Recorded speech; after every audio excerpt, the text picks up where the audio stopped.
కాంగ్రెస్ పాలనపై ఆదిలాబాద్ జిల్లా ముఖారకే గ్రామస్తులు వినూత్న రీతిలో నిరసన తెలిపారు. రేవంత్ ప్రభుత్వం 6 గ్యారంటీలో భాగంగా తమ కుటుంబానికి ఇవ్వాల్సిన బాకీ అంటూ వారి ఇళ్ల గోడలకు పోస్టర్లు అంటించారు. తమ కుటుంబానికి ఇవ్వాల్సిన బాకీ మొత్తాన్ని ప్రభుత్వం చెల్లించాలని డిమాండ్ చేశారు. మాజీ సర్పంచ్ గాడ్గే మీనాక్షి, మాజీ ఎంపీటీసీ గాడ్గే సుభాష్ సమక్షంలో గ్రామస్తులు ఈ కార్యక్రమం చేపట్టారు.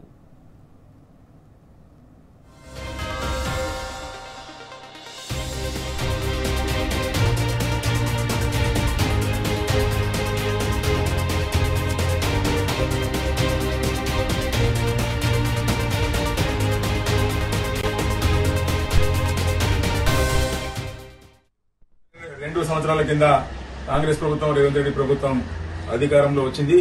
మరి ప్రజలకు సాధ్యం కాని హామీలు ఇచ్చి 6 గ్యారంటీలు అంటూ 420 హామీలు ఇచ్చి మరి ఆదిలాబాద్ జిల్లాలో ఇచ్చోడ మండలంలోని గాయక్వాడ్ కలాబాయి వైఫ్ ఆఫ్ గంగారాం గ్రామం ముక్రాకే మండలం ఇచ్చోడ జిల్లా ఆదిలాబాద్ వీళ్లకు రైతు రుణమాఫీ 2 లక్షలు చేస్తానని రేషన్ కార్డుకు మరి రైతు రుణమాఫీ కాలేదు. మరి వీళ్లకు రైతు భరోసా కింద ఎకరానికి 15,000 చొప్పులు ఇస్తానన్నారు.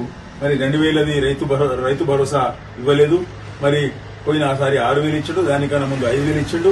మరి టోటల్ ఇవాళ వరకు 76,000 రేవంత్ రెడ్డి ప్రభుత్వం బాకీ పడ్డాడు.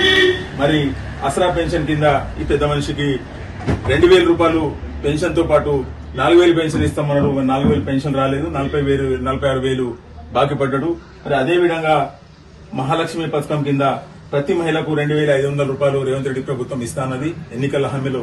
మరి ఇలా 1,15,000 రూపాయలు మరి ఇద్దరు ఆడపడుచులు వాళ్ళ ఇంట్లో కోడలు మరి అత్త ఇద్దరికి 2,500 చొప్పున 2 సంవత్సరాలు 1,15,000 బాకీ పడ్డాడు.